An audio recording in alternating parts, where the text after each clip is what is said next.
ಕೆಲವು ಬೋಳಿ ಮಕ್ಕಳು ಬಂದ್ಬಿಟ್ಟು ರೆಂಟೆಡ್ ಬೈಕು ಬಿಲ್ ತೋರಿಸು ಏನು ನಿಮ್ಮ ಅಪ್ಪ ತಂದು ಕೊಟ್ಟಿದ್ನ ರೆಂಟೆಡ್ ಬೈಕ್ ಎಲ್ಲಿ ಸಿಗುತ್ತೆ ಅದನ್ನಾದರೂ ಹೇಳಿ ಸಾಯ್ರಿ ಅತ್ತ ಒಬ್ಬ ಏನು ನಿಮ್ಮ ಅಪ್ಪ ತಂದು ಹಾಕಿದ್ದ ಬೋಳಿ ಮಕ್ಕಳು ಅಂತ ಹೇಳೋಕ್ಕೆ ಇಲ್ಲ ಅಂತಂದರೆ ಸೈಲೆಂಟ್ ಆಗಿದ್ದರೆ ನನ್ನ ಮಕ್ಕಳು ತುಳಿತಾರನೇ ಇರ್ತಾರೆ.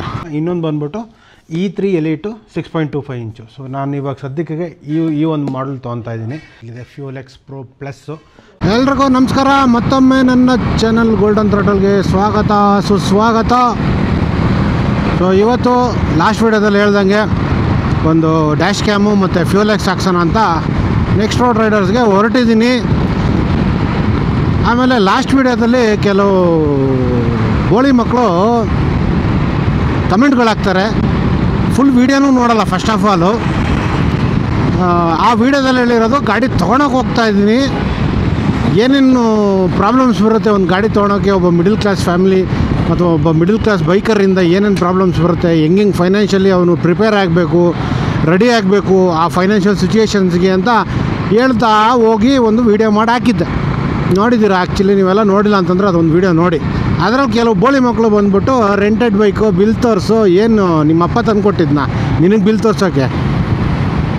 ನಾನು ಕಷ್ಟಪಟ್ಟು ದುಡ್ದು ನಾನು ಗಾಡಿ ತಗೋತೀನಿ. First of all rented bike ಎಲ್ಲಿ ಸಿಗುತ್ತೆ ಅದನ್ನಾದರೂ ಹೇಳಿ ಸಾಯ್ರಿ ಅತ್ತ, ಇಂಥ ಕಡೆ ಸಿಗುತ್ತೆ ರೆಂಟೆಡ್ ಬೈಕ್ಸು ಬೆಂಗಳೂರಲ್ಲಿ ಅಂತ. ಹಂಗಾರೆ ಏನು ಬೆಂಗಳೂರಲ್ಲಿ ತಗೊಳೋರೆಲ್ಲ ರೆಂಟೆಡ್ ಬೈಕ್ಗಳೇ ತಗೊಂಬಿಡ್ತಾರಾ? ರೆಂಟೆಡ್ ಬೈಕ್ಗಳು ಎಲ್ಲೆಲ್ಲಿ ತಗೊಳೋದು ಅಂತ ನೀವೇ ಹೇಳ್ಬಿಡಿ, ಓಲಿ ಎಲ್ಲೆಲ್ಲಿದೆ ಸಿಗುತ್ತೆ ರೆಂಟೆಡ್ ಬೈಕು ಅಂತ. ಬೇಕಾದ್ರೆ ನಾನು ಅಲ್ಲೇ ಹೋಗಿ ವೀಡಿಯೋ ಮಾಡಿ ಹಾಕ್ಬಿಡ್ತೀನಿ, ನೋಡಪ್ಪ ರೆಂಟೆಡ್ ಬೈಕ್ ಸಿಗುತ್ತೆ ಇಂಥ ಕಡೆ ತೊಗೊಳ್ಳಿ, ಸೂಪರ್ ಬೈಕ್ಗಳು ರೆಂಟೆಡ್ ಸಿಗುತ್ತೆ ತೊಗೊಳ್ಳಿ ಅಂತ. ಅದು ಬಿಟ್ಬಿಟ್ಟು ಸುಮ್ಮನೆ ಅಪ್ಪ ಕೊಟ್ಟಿರೋ ದುಡ್ಡಲ್ಲಿ ಊಟ ಹಾಕ್ತಾನೆ ತಿನ್ಕೊಂಡು ನನ್ನ ಮಕ್ಳಿಗೆ ಕುತ್ಕೊಂಡು ಕಮೆಂಟ್ಗಳು ಬಿಡೆ ಹೊಡಿತೀರ. ಅದು ಅದು ಏನು ಬೋಳಿ ಮಕ್ಕಳು ಒಬ್ಬೊಬ್ಬೊಬ್ಬ ಏನು ನಿಮ್ಮ ಅಪ್ಪ ತಂದು ಹಾಕಿದ್ದ ಬೋಳಿ ಮಕ್ಕಳು ಅಂತ ಹೇಳೋಕ್ಕೆ. ಇಂಥ ಚೂತೆ ನನ್ನ ಮಕ್ಕಳು ಇರ್ತಾರೆ, ಏನು ಮಾಡೋಕ್ಕಾಗಲ್ಲ. ಇಂಥ ಕಮೆಂಟ್ಗಳನ್ನ ಇಗ್ನೋರ್ ಮಾಡಬೇಕು ಅಂದ್ಕೊತೀವಿ, ಬಟ್ ಅವಾಗ ಈ ಥರ ವಾರ್ನಿಂಗ್ಗಳು ಕೊಡ್ತಾಯಿದ್ರೆ ತಿಕ್ಕ ಮುಚ್ಕೊಂಡು ಇರ್ತವೆ. ಇಲ್ಲ ಅಂತಂದರೆ ಸೈಲೆಂಟ್ ಆಗಿದ್ದರೆ ನನ್ನ ಮಕ್ಕಳು ತುಳಿತಾರನೇ ಇರ್ತಾರೆ. ಸೊ ಈ ಕಮೆಂಟು ಬಿಡಿ, ಅವೆಲ್ಲ ಕೆಲಸಬಾದ ನನ್ನ ಮಕ್ಕಳು ಸುಮ್ಮನೆ ಆಗ್ತಾಯಿರ್ತಾರೆ.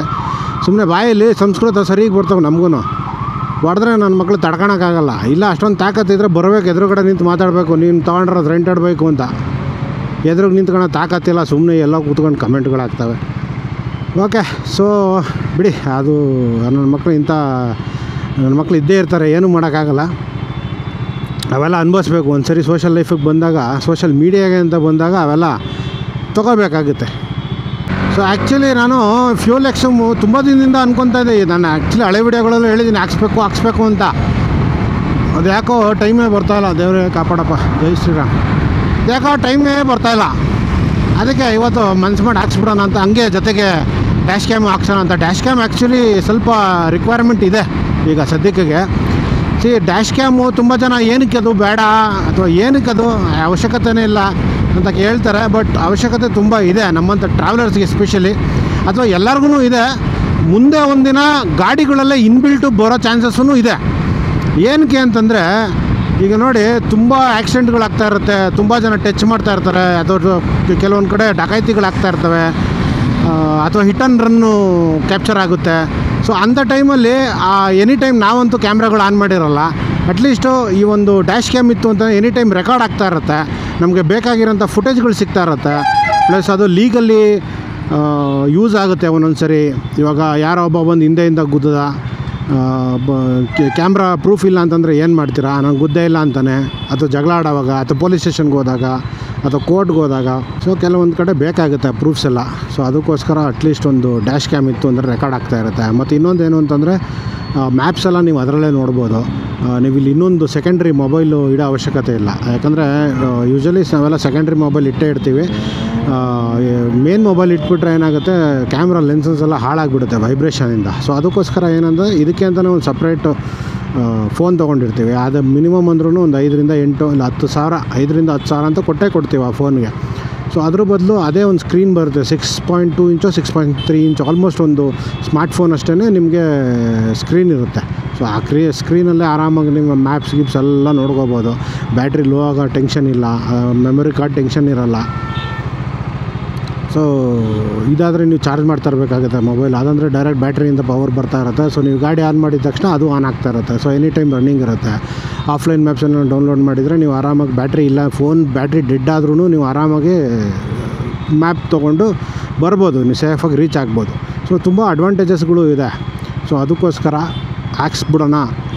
ಸೊ ಲಾಂಗ್ ಟ್ರಾವೆಲ್ ಮಾಡೋ ಇನ್ನೊಂದು ಮೇನ್ ಅಡ್ವಾಂಟೇಜ್ ಏನಂತಂದರೆ ನಮ್ಗೆ ಆ್ಯಕ್ಚುಲಿ ಫುಟೇಜ್ಗಳು ಸಿಗುತ್ತೆ. ಸೊ ಕೆಲವೊಂದು ಫುಟೇಜ್ ಇವಾಗ ನೋಡಿ, ಎಲ್ಲ ಒಂದು ಫಾರೆಸ್ಟ್ ಏರಿಯಲ್ಲಿ ಹೋಗ್ತಾ ಇರ್ತೀವಿ, ಯಾವುದೋ ಒಂದು ಅನಿಮಲ್ ಸೈಟಿಂಗ್ ಆಯಿತು, ನಮ್ಮ ಹತ್ರ ಕ್ಯಾಮ್ರಾ ಬ್ಯಾಟ್ರಿ ಇರೋಲ್ಲ, ಅಥವಾ ಕ್ಯಾಮ್ರಾ ಆನ್ ಮಾಡಿರೋಲ್ಲ, ಅಥವಾ ಏನೋ ಒಂದರಿಂದ ಹಿಡಿಯೋಕ್ಕಾಗಿರಲ್ಲ ಕ್ಯಾಮ್ರಾ ಅಲ್ಲಿ, ಅದು ಏನೋ ಅಥವಾ ಆ ಒಂದು ಪ್ರಾಣಿ ಸಡನ್ನಾಗಿ ಪಾಸ್ ಆಗಿಬಿಡುತ್ತೆ.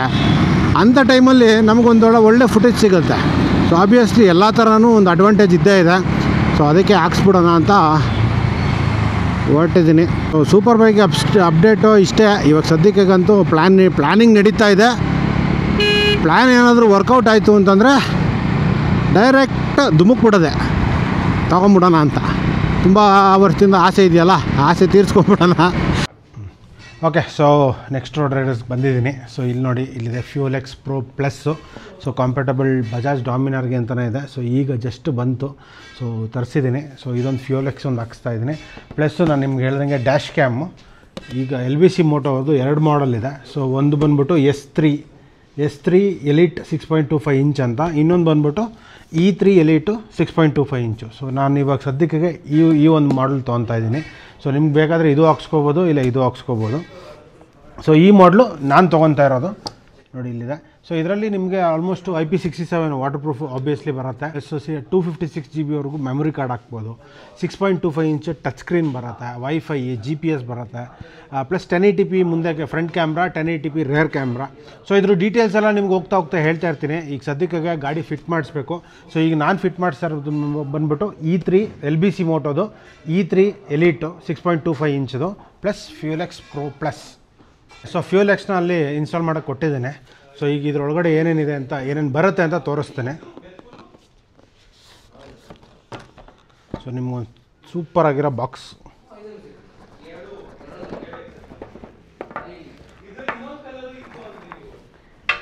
ಫುಲ್ಲು ಪ್ಯಾಕಿಂಗು ಟೈಟಾಗಿ ಹಾಕ್ಬಿಟ್ಟಿದ್ದಾರೆ. ಓಕೆ, ಸೊ ನೋಡ್ಬೋದು ನೀವು ಇಲ್ಲಿ ಓಪನ್ ಆಗ್ತಿದ್ದಂಗೆ ನಿಮಗೆ 6.25 ಇಂಚು ಒಂದು ಟಚ್ ಸ್ಕ್ರೀನ್ ಡಿಸ್ಪ್ಲೇ ಸಿಗುತ್ತೆ. ಪ್ಲಸ್ 2 ಕ್ಯಾಮ್ರಾ ಬರುತ್ತೆ. 2 ಕ್ಯಾಮ್ರಾ ಪ್ಲಸ್ ಇದೇನು ಅಂತ ಗೊತ್ತಿಲ್ಲ, ಇದು ಏನು ಇದು ಆ್ಯಕ್ಚುಲಿ ಏನು ಗೊತ್ತಾ, ಇದು ಟೈರ್ ಪ್ರೆಷರ್ ಮಾನಿಟ್ರಿಂಗ್ ಸಿಸ್ಟಮ್ ಇದು. ಸೊ ಇದೂ ನೋಡಿ ಇಲ್ಲಿ ಫ್ರಂಟ್ ಮತ್ತು ರೇರ್ಗೆ 2 ಕೊಟ್ಟಿರ್ತಾರೆ. ಸೊ ಇದನ್ನ ಹಾಕಿದ್ರೆ ನಿಮಗೆ ಟೈರ್ ಪ್ರೆಷರ್ನು ನಿಮಗೆ ಗೊತ್ತಾಗುತ್ತೆ ನೀಟಾಗಿ ಎಷ್ಟಿದೆ ಏನು ಅಂತ. ಸೊ ಅದು ಒಂದು ಅಡ್ವಾಂಟೇಜು. ಅದಾದಮೇಲೆ ನಿಮಗೊಂದು ಯೂಸರ್ ಮ್ಯಾನ್ಯಲ್ ಸಿಗ್ಬೋದು, ವೈರಿಂಗ್ಸು, ಸ್ವಿಚ್ಚಸ್ಸು. ಸೊ ಅಷ್ಟೇ. ಸೊ ಇಷ್ಟು ಬರುತ್ತೆ. ಸೊ ಟಚ್ ಸ್ಕ್ರೀನ್ ನೋಡ್ಬೋದು ನೀವು ಇಲ್ಲಿ 6.25 ಇಂಚ್, ಆಲ್ಮೋಸ್ಟ್ ಒಂದು ಮೊಬೈಲ್ ಸೈಜ್ ಬರುತ್ತೆ. ಸೊ ಬನ್ನಿ ಇವಾಗ ಇನ್ಸ್ಟಾಲ್ ಮಾಡ್ಸೋಣ. ಸೊ ಈಗ ಫ್ಯೂಲ್ ಎಕ್ಸು ಇನ್ಸ್ಟಾಲ್ ಮಾಡ್ತಾಯಿದ್ದಾರೆ. ಸೊ ಇದು ಮೋಸ್ಟ್ಲಿ ECUಗೆಲ್ಲ ಹೋಗ್ತಾ ಇರೋದು, ಇದು ECU ಕನೆಕ್ಟ್ ಆಗುತ್ತೆ. ಪ್ಲಸ್ ಇನ್ನೊಂದೇನಂತಂದರೆ ಟಾಪ್ ಬಾಕ್ಸ್ದು ರ್ಯಾಕ್ ಇದೆಯಲ್ಲ, ಹೋಗ್ಬಿಟ್ಟಿದೆ. ಫುಲ್ಲು ಸೌಂಡ್ ಬರ್ತಾಯಿದೆ, ಕುಯ್ ಅಂತ. ಅದು ಚೇಂಜ್ ಮಾಡಬೇಕು. ನೋಡಿ ಇಲ್ಲಿ ಎಲ್ಲ ತೋರಿಸ್ತೀನಿ. ನೋಡಿ ಯೂಸ್ ಮಾಡಿ ಸೌದೋಗ್ಬಿಟ್ಟಿದೆ. ಸೊ ಅದಕ್ಕೆ ಇವಾಗ ಇದು ಟಾಪ್ ಬಾಕ್ಸ್ದು ರ್ಯಾಕ್ ಇದೆಯಲ್ಲ, ಅದನ್ನು ಚೇಂಜ್ ಮಾಡಿಸ್ಬೇಕು. ಸೊ ಆಲ್ಮೋಸ್ಟ್ ಎಲ್ಲ ಇನ್ನೊಂದು 2 hours 3 hours ಆಗುತ್ತೆ. ಸೊ ಮುಗಿಸ್ಕೊಂಡು ಒಂದೊಂದೇ ಅಪ್ಡೇಟ್ ಕೊಡ್ತಾ ಇರ್ತೀನಿ ಯಾವ ಥರ ಇದೆ ಅಂತ. ಪ್ಲಸ್ ನಿಮಗೆ ಡ್ಯಾಶ್ ಕ್ಯಾಮ್ದು ಅದೆಲ್ಲ ಯೂಸ್ ಮಾಡ್ತಾ ಹೇಳ್ತೀನಿ ವ್ಲಾಗ್ಸಲ್ಲಿ. ಸೊ ಯಾವ ಥರ ಇದೆ, ಏನು ರೆಕಾರ್ಡಿಂಗ್ ಎಲ್ಲ ಇದು ಆಟೋ ಡಿಲೀಟ್ ಆಗ್ತಾ ಇರುತ್ತಂತೆ. ಸೊ ನಾವೇ ಪರ್ಸನಲಾಗಿ ಫಿಸಿಕಲಾಗಿ ಡಿಲೀಟ್ ಮಾಡೋ ಅವಶ್ಯಕತೆ ಇಲ್ಲ. ಸೊ ಹಿಂದೆದಂಗೆ ಡಿಲೀಟ್ ಆಗ್ತಾ ಇರುತ್ತೆ. ನಮ್ಗೆ ಯಾವ ಫುಟೇಜ್ ಬೇಕೋ ಅದು ನಾವು ಆ್ಯಪಲ್ಲೇ ಡೌನ್ಲೋಡ್ ಮಾಡ್ಕೊಂಬಿಟ್ಟು ಬೇಕಾದ್ರೆ ಅದು ಹಂಗೆ ಡಿಲೀಟ್ ಆಗೋಕ್ಕೆ ಬಿಟ್ಬಿಡ್ಬೋದು. ಸೊ ಆಲ್ಟೋ ಡಿಲೀಟ್ ಆಗ್ತಾ ಇರುತ್ತೆ. ಸೊ ಅದೊಂದು ರೆಗ್ಯುಲರಾಗಿ ಅದನ್ನು ಚೆಕ್ ಮಾಡೋ ಅಷ್ಟು ಟೆನ್ಷನ್ ಇರೋಲ್ಲ. ಓಕೆ, ಸೊ ಈಗ ಡ್ಯಾಶ್ ಕ್ಯಾಮ್ ಫ್ರಂಟ್ದು ಇಲ್ಲಿ ಫಿಟ್ ಮಾಡ್ತಾಯಿದ್ದೀನಿ. ಸೊ ಫ್ಯೂಲ್ ಎಕ್ಸ್ ಫಿಟ್ ಆಗಿದೆ ನೋಡಿ, ಇದು ಸ್ಕ್ರೀನು. ಆಮೇಲೆ ಆನ್ ಮಾಡಿ ತೋರಿಸ್ತೀನಿ. ಅದಾದಮೇಲೆ ರೇರಲ್ಲಿ ಕ್ಯಾಮ್ರಾ ಇಲ್ಲಿ ಫಿಟ್ ಆಗಿದೆ. ಸೊ ನೀಟಾಗಿ ಕೂತಿದೆ. ಸ್ವಲ್ಪ ಗ್ಲೂ ಇನ್ನೂ ಫಿಕ್ಸ್ ಆಗಬೇಕು. ಅದಾದಮೇಲೆ ಇನ್ ಕೇಸ್ ಏನಾದ್ರು ಗ್ಲೂ ಬಿದ್ದರೂ, ಅಂದರೆ ಗ್ಲೂ ಹಿಡ್ಕೊಂಡಿಲ್ಲ ಅಂದ್ರೂ ಈ ವಯರಿಂದ ಅಟ್ಲೀಸ್ಟು ಕ್ಯಾಮ್ರಾ ಸೇಫ್ ಆಗಿರುತ್ತೆ, ಗಾಡೀಲೇ ಇರುತ್ತೆ. ನೋಡ್ಕೋಬೇಕು ಅವಾಗ. ಪ್ಲಸ್ ಮಳೆಯಲ್ಲಿ ರೆಗ್ಯುಲರಾಗಿ ಗಾಡಿ ಎತ್ತಕ್ಕೆ ಮುಂಚೆ ಒಂದೊಂದು ಸರಿ ಕ್ಲೀನ್ ಮಾಡಿಕೊಂಡ್ರೆ ಫುಟೇಜಸ್ ನೀಟಾಗಿ ಬರುತ್ತೆ. ಅದೊಂದು ಇನ್ಮೇಲೆ ಮೈಂಡಲ್ಲಿ ಇಟ್ಕೊಂಡಿರಬೇಕು, ಕ್ಯಾಮ್ರಾ ಲೆನ್ಸ್ ಕ್ಲೀನ್ ಮಾಡಬೇಕು ಅಂತ. ಓಕೆ, ಸೊ ಎಲ್ಲ ಫಿಟ್ಟಿಂಗ್ ಆಯಿತು. ಈಗ ಏನಿದ್ರು ಟ್ಯಾಂಕು, ಸೀಟು ಎಲ್ಲ ನೀಟಾಗಿ ಫಿಟ್ ಮಾಡಿ, ಫೈರಿಂಗ್ಸ್ ಎಲ್ಲ ಫಿಟ್ ಮಾಡಿ, ಕ್ಯಾಮ್ರಾ ಒಂದು ಎಲ್ಲ ಲಾಸ್ಟ್ ಫೈನಲಲ್ಲಿ ಮುಂದೆ ಒಂದು ಸರಿ ಸೆಟ್ ಮಾಡಿ ನೀಟಾಗಿ ಫಿಟ್ ಮಾಡ್ಕೊಳೋಣ ಅಂತ ಅದೊಂದು ಪೆಂಡಿಂಗ್ ಇಟ್ಟಿದ್ದೀವಿ. ಅದಾದಮೇಲೆ ಇದೊಂದು switch, so fuel X switch ಒಂದು ನೀಟಾಗಿ ಈ ಕಡೆ ಫಿಟ್ ಮಾಡಬೇಕಾಗತ್ತೆ. ಅಷ್ಟು ಬಿಟ್ಟರೆ ಮುಗೀತು, ಇನ್ನೆಲ್ಲ ನೀಟಾಗಿ ಫಿಟ್ ಆಗಿದೆ. ಆ್ಯಕ್ಚುಲಿ ಗಾಡಿ ವಾಶು ಮಾಡಿಸಿಲ್ಲ, ನಾಳೆ ಬೇರೆ ರೈಡ್ ಇದೆ, ವಾಶ್ ಮಾಡಿಸ್ಬೇಕು. ಇವಾಗ ಯಾರನ್ನ ಇದ್ದರೆ ಅಲ್ಲೆಲ್ಲಾದರೂ ವಾಶ್ ಮಾಡಿಸ್ಬೇಕು, ಇಲ್ಲ ಅಂತಂದರೆ ನಾಳೆನೇ ವಾಶ್ ಮಾಡ್ಕೋತೀನಿ. ಸೊ ಫ್ಯೂಲ್ ಎಕ್ಸು ರೆಡಿ ಆಯಿತು, LBS ಮೋಟೋದು ರೆಡಿ ಆಯಿತು. ಕಾರ್ಪ್ಲೇ ಅಥವಾ ಡ್ಯಾಶ್ ಕ್ಯಾಮ್ ಏನು ಬೇಕೋ ಹೇಳ್ಬೋದು. 6.5 ಇಂಚ್ ಅನ್ಕೊತೀನಿ. ಸೊ ಸ್ಕ್ರೀನ್ ಇದು ಸಗದಾಗಿ ಕಾಣಿಸ್ತಾ ಇದೆ. ಇನ್ನು ಸ್ವಲ್ಪ ಮೇಲೆ ಎತ್ತಬೇಕಾಗಿತ್ತು, ಅದು ನೋಡೋಣ, ಆಮೇಲೆ ಸ್ವಲ್ಪ ಲೂಸ್ ಮಾಡಿ ನಾನೇ ಎತ್ತುತ್ತೀನಿ. ಸೊ ಸ್ಪೀಡ್ ಬರುತ್ತಾ ಇಲ್ಲ ಗೊತ್ತಿಲ್ಲ, 0 km ಅಂತ ಇದೆ, ಬಟ್ ಸ್ಪೀಡು ಬರುತ್ತಾ ಗುರು ಮಸ್ತು.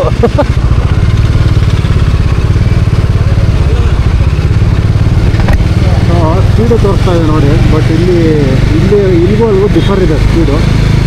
13 ಇದೆ ಅಲ್ಲಿ, ಸ್ಪೀಡ್ ಸ್ವಲ್ಪ ಡಿಫರ್ ಇದೆ. ಕ್ಯಾಮ್ರಾ ಹಾಕ್ತಾರೆ, ಇದು ಕ್ಯಾಮ್ರಾ ಇನ್ನೂ ನಾನು ಮೆಮೊರಿ ಕಾರ್ಡ್ ಹಾಕಿಲ್ಲ. ಇದು ಫ್ರಂಟು, ಇನ್ನೂ ಮೆಮೊರಿ ಕಾರ್ಡ್ ಹಾಕಿಲ್ಲ. ಡ್ಯುಯಲ್ ವ್ಯೂ ಇದೆ ನೋಡೋಣ, ಇದು ಡ್ಯುಯಲ್. ಸೊ ಇನ್ನೂ ಮೆಮೊರಿ ಕಾರ್ಡ್ ಹಾಕಿಲ್ಲ, ಪ್ಲಸ್ ಮುಂದೆ ಕವರ್ ತೆಗೆದಿಲ್ಲ ಇನ್ನೂ ಕ್ಯಾಮ್ರಾದು. ಸೊ ಮೆಮೊರಿ ಕಾರ್ಡ್ ಹಾಕಿದ್ರು ನಾಳೆ ಇನ್ನೂ ಗಾಡಿ ವಾಶ್ ಮಾಡಿಸ್ಬೇಕು. ವಾಶ್ ಮಾಡಿಸ್ಬಿಟ್ಟು ನೀಟಾಗಿ ಕ್ಯಾಮ್ರಾದೆಲ್ಲ ಆಮೇಲೆ ಇದು ಸ್ಕ್ರೀನ್ ಮುಂದೆ ಕವರ್ ಇರುತ್ತಲ್ಲ, ಪ್ರೊಟೆಕ್ಟಿವ್ ಕವರ್ನ ತೆಗಿಬೇಕು. ತೆಗೆದಾಗ ಕ್ಲಾರಿಟಿ ಇನ್ನೂ ಚೆನ್ನಾಗಿ ಬರೋದು. ಅದು 1080pಯಲ್ಲಿ ರೆಕಾರ್ಡ್ ಆಗುತ್ತೆ, ರೇರು ಮತ್ತು ಫ್ರಂಟ್ ಕ್ಯಾಮ್ರಾ. ಓಕೆ, ಸೊ ನಿಮಗೂ ಏನಾದರೂ ಬೇಕಾದರೆ ನಮ್ಮ ನೆಕ್ಸ್ಟ್ ರೋಡ್ ರೈಡರ್ಸಲ್ಲಿ ಸಿಗುತ್ತೆ. ಇಲ್ಲ ಫಿಟ್ಟಿಂಗು ಕೂಡ ನಡೆಯುತ್ತೆ, ಫಿಟ್ಟಿಂಗು ಮಾಡಿ ಕೊಡ್ತಾರೆ. ಪ್ಲಸ್ ಇದು LBS ಮೋಟೋದು ಏನಿದೆ ಕಾರ್ಪ್ಲೇ, ಇದ್ರ ಬಗ್ಗೆ ಡೀಟೇಲ್ಸ್ ಇನ್ನು ಮುಂದೆ ವೀಡಿಯೋಗಳಲ್ಲಿ ಕೊಡ್ತಾ ಇರ್ತೀನಿ, ಯಾವ ಥರ ಇದೆ ಹಿಂಗೆ ಏನು ಅಂತ. ನಾನು ಇದೆ ಫಸ್ಟ್ ಟೈಮ್ ಹಾಕ್ತಿರೋದು, ಆಪ್ರೇಟಿಂಗು ಫಸ್ಟ್ ಟೈಮೇ. ಇದ್ರಲ್ಲಿ ಬೇರೆಯವ್ರದ್ದು ನೋಡ್ತಾ ಇದ್ದೆ, ಬಟ್ ಜಾಸ್ತಿ ಆಪ್ರೇಟ್ ಮಾಡ್ತಾ ಇರಲಿಲ್ಲ. ಸೊ ಈಗ ಒಂದೊಂದು ನಾನು ಹೆಂಗೆ ತಿಳ್ಕೊತಾ ಇರ್ತೀನಿ, ಹಂಗೆ ನಿಮಗೂ ತಿಳಿಸ್ಕೊಡ್ತಾ ಇರ್ತೀನಿ. ಸೊ ನಿಮಗೂ ಏನಾದರೂ ಬೇಕಂದರೆ ಬನ್ನಿ ನಮ್ಮ ನೆಕ್ಸ್ಟ್ ರೋಡ್ ರೈಡರ್ಸ್ಗೆ, ನಮ್ಮ ನಿತಿನ್ ಮನೆ ಒಳ್ಳೆ ಫಿಟ್ಟಿಂಗು ನಡೆಯುತ್ತೆ. ಫ್ಯೂಲ್ ಎಕ್ಸೂ ಅಷ್ಟೇ ಇದೆ, ಫಸ್ಟ್ ಟೈಮ್ ಹಾಕ್ತಿರೋದಲ್ವಾ, ಅದನ್ನು ಎಕ್ಸ್ಪೀರಿಯನ್ಸ್ ನಾನು ನಿಮಗೆ ಬರ್ತಾ ವೀಡಿಯೋಗಳಲ್ಲಿ ತಿಳಿಸ್ತಾ ಇರ್ತೀನಿ. ಸೊ ಇಷ್ಟು ಹೇಳ್ತಾ ಈ ವಿಡಿಯೋ ಇಲ್ಲೇ ಮುಗಿಸೋಣ. ವಿಡಿಯೋ ಸ್ಟಾರ್ಟಿಂಗಲ್ಲಿ ಕೆಲ ಕಮೆಂಟಲ್ಲಿ ಅವ್ರಿಗೆ ಬಿಟ್ಟಿದ್ದೀನಿ ಸರಿಗೆ, ತಿಳ್ಕೊಂಡು ಅರ್ಥ ಮಾಡಿಕೊಂಡು ಸುಮ್ಮನಾದರೂ ಸರಿ, ಇಲ್ಲ ಅಂತಂದರೆ ನಾವೇನು ಮಾಡಬೇಕು ಅದನ್ನು ನಾನು ಮಾಡೇ ಮಾಡ್ತೀನಿ. ಸೊ ಈ ನನ್ನ ಮಕ್ಳ ಹತ್ರ ಈ ಥರ ಸುಮ್ಮನೆ ಅಂದ್ಕೊಂಡು ಮಾಡಿಕೊಂಡು ಇರೋಕ್ಕೆಲ್ಲ ಆಗಲ್ಲ. ಏನು ಇವ್ರೇನು ನಮಗೆ ಕಾಟ್ಬಿಟ್ಟಿಲ್ಲ ಬಳಿ ಮಕ್ಕಳು ಅಂತ ಕೈಯಾಗೆ. ಅಬ್ನಾರ್ಮಲ್ ಟೈರ್ ಪ್ರೆಷರ್ ಅಂತ ತೋರಿಸ್ತಾ ಇದೆ. ಸೊ ಟೈರ್ ಪ್ರೆಷರ್ದು ಏನು ಮಾಡ್ತೀನಿ ಅಂತಂದರೆ ಅದನ್ನು ತೆಗೆದುಬಿಡ್ತೀನಿ. ಅದಕ್ಕೊಂದು ಟೂಲ್ ಇಟ್ಕೊಳ್ಬೇಕಂತ ಎನಿ ಟೈಮು. ನನಗೆ ಅಷ್ಟೊಂದು ಪೇಷನ್ಸ್ ಇಲ್ಲ ಟೂಲ್ ಇಟ್ಕೊಂಡು ಏನಾಗ್ತಾ ಇದೆಲ್ಲ ಟೂಲ್ ತೆಗೆಯೋದು. ಸೊ ಓಕೆ, ಇಷ್ಟು ಹೇಳ್ತಾ ಈ ವಿಡಿಯೋನ ಮುಗಿಸೋಣ. ಇದೇ ಥರ